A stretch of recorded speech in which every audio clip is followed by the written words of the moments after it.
Carrier is a well-known brand in HVAC industry and the company has been in business since 1902, but that doesn't mean a Carrier furnace doesn't have any problems.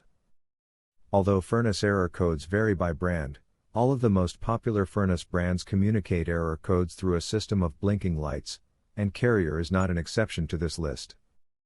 The first step would be to locate the LED light and take note of its blinking pattern to read a furnace error code. Make a note of how many times the light flashes and how quickly it blinks. At the same time, on the front panel, find an error code list that will describe what each light combination means. First of all, you have to remember that with Carrier furnaces each of the following status codes is a 2-digit number, with the first digit determined by the number of short flashes and the second digit by the number of long flashes. To assist you, here are some of the most common error codes encountered by homeowners. So if your furnace has an error code 13, it's mean limit or flame rollout switch lockout. It's mean the temperature of the supply air gets too high, indicating that the inside of the furnace is overheating. Then the high limit switch performs its second job, shutting off the furnace. If the high limit switch is tripped by overheating several times in a row, then the furnace will go into lockout mode, where it will give you an error of 13. The furnace will auto reset after 3 hours.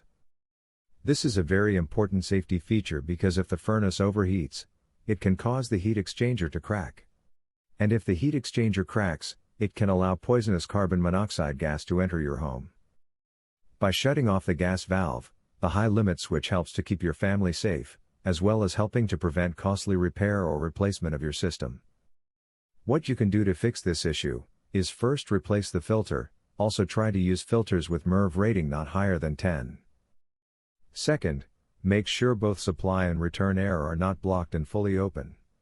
In case it doesn't fix the issue, call a certified HVAC technician. Error code 23, it means the inducer motor not running or the pressure switch is not closing if you get code 23. The solution would be to check for an obstruction in the pressure tubing or a pressure switch that is stuck closed.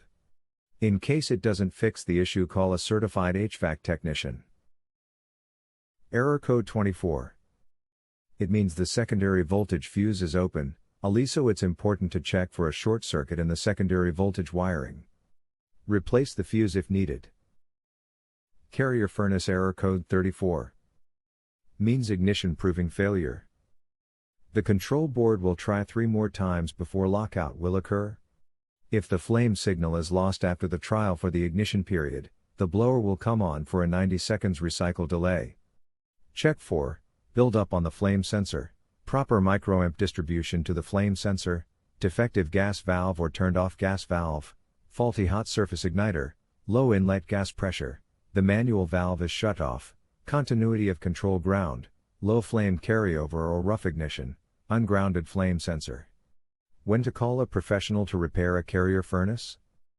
In case of furnace not producing heat, or it makes strange noises, for example banging, grinding, or it's short cycling, this should be the signal to call your local HVAC service provider.